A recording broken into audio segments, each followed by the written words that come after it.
Hello friends, welcome back to MKP English. நாம் நம்மளோட சேனலில் இங்கிலீஷை எப்படி ஈஸியாக பேச கற்றுக்கலாம் அப்படின்றது மேலே வீடியோஸை போட்டுட்டு வரோம். நான் பிகினர்ஸ்க்காக 45 டேஸ் ஸ்போக்கன் இங்கிலீஷ் கிளாஸை ஸ்டார்ட் பண்ணியிருக்கேன் ஃப்ரெண்ட்ஸ். என்னோட வீடியோஸை டே 1லேருந்து பார்த்துக்கிட்டு வாங்க. உங்களோட இங்கிலீஷை இம்ப்ரூவ் பண்ணிக்கிறதுக்கு என்னோட வீடியோஸ் ரொம்பவும் யூஸ்ஃபுல்லாக இருக்கும். Now let's get in to today's lesson friends. என்கிட்ட பணம் இருந்தால் நான் உதவி செய்வேன். உன் இடத்துல நான் இருந்திருந்தேன் அப்படின்னா அப்படி பேசி இருக்க மாட்டேன். நீ வீட்டுக்கு போனீன்னா கால் பண்ணு. இப்படியெல்லாம் நாம் என்னிடம் பணம் இருந்தால், உன்னிடத்தில் நான் இருந்தால், வீட்டுக்கு போனால், இப்படியெல்லாம் நாம் ஒரு கண்டிஷனோட பேசுவோம் இல்லையா, தமிழில் பேசுவோம் இல்லையா. இது மாதிரியான சுச்சுவேஷன்ஸை எப்படி இங்கிலீஷில் சொல்லலாம், அப்படி இங்கிலீஷில் நாம் பேசுகிறதுக்கு தேவையான சென்டென்ஸ் ஸ்ட்ரக்சர் என்ன அப்படின்றதான் நாம் இந்த வீடியோவில் பார்க்க போகிறோம் ஃப்ரெண்ட்ஸ். ஒரு விஷயத்தை கண்டிஷனோட, ஒரு நிபந்தனையோடு சொல்கிறதுக்கு நமக்கு இங்கிலீஷில் தேவைப்படுறது என்னென்னா இஃப் கிளாஸ். இஃப் கிளாஸ் அப்படின்னு சொல்லுவாங்க இதை. இஃப் கிளாஸ்னால் ஒன்றும் இல்லைங்க, ரொம்ப சிம்பிள். இப்போது ஒரு குழந்தை சொல்லுது, நான் ஸ்கூலுக்கு போகிறேன், ஆனால் ஒரு கண்டிஷன், நீ எனக்கு சாக்லேட் வாங்கி கொடுத்தாதான் நான் ஸ்கூலுக்கு போவேன். சாக்லேட் வாங்கி கொடுத்தாதான் அப்படின்ற கண்டிஷனோட ஸ்கூலுக்கு போகிறதுக்கு ஒத்துக்குது. நான் ஸ்கூலுக்கு போவேன் அப்படின்றத இங்கிலீஷில் I will go to school அப்படின்னு சொல்லலாம். சாக்லேட் வாங்கி கொடு அப்படின்றத பை மீ அ சாக்லேட் அப்படின்னு சொல்லலாம். சாக்லேட் வாங்கி கொடுத்தாதான் அப்படின்னு கண்டிஷனோட சொல்கிறப்போ இஃப் யூ அப்படின்றத முன்னாடி சேர்த்துக்கணும்.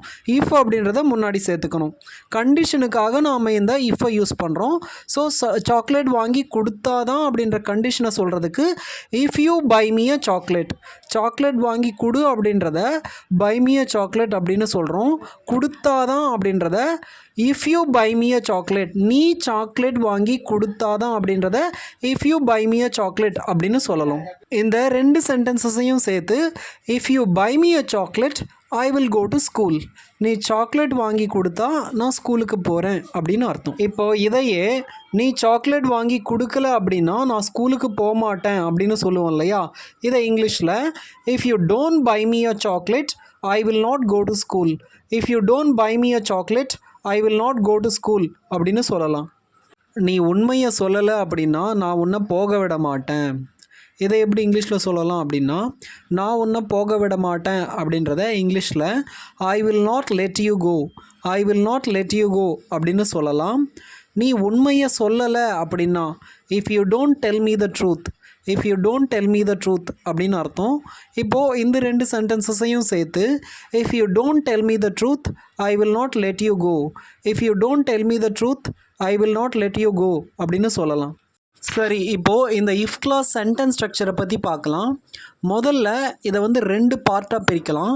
ஒன்று இஃப் கிளாஸ் பார்ட்டுன்னு பிரிக்கலாம், இன்னொன்று மெயின் கிளாஸ் பார்ட் அப்படின்னு பிரிக்கலாம். இப்போது இஃப் கிளாஸ் பார்ட்டில் சென்டென்ஸ் ஸ்ட்ரக்சர் என்னென்னா, முதல்ல இஃப் வரும், அதுக்கு அடுத்து சப்ஜெக்ட் வரும், அதுக்கு அடுத்து V1 வரும்.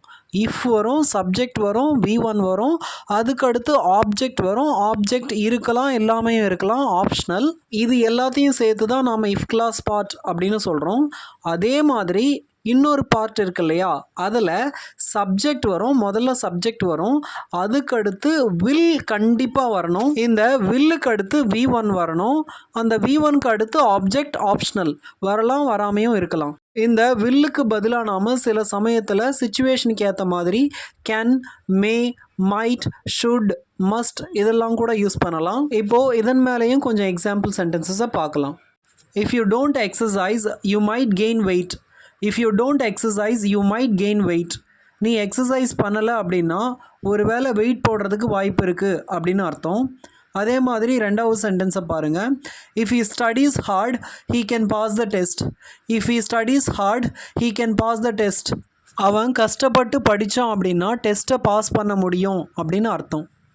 If it rains tomorrow we might cancel the trip. If it rains tomorrow we might cancel the trip.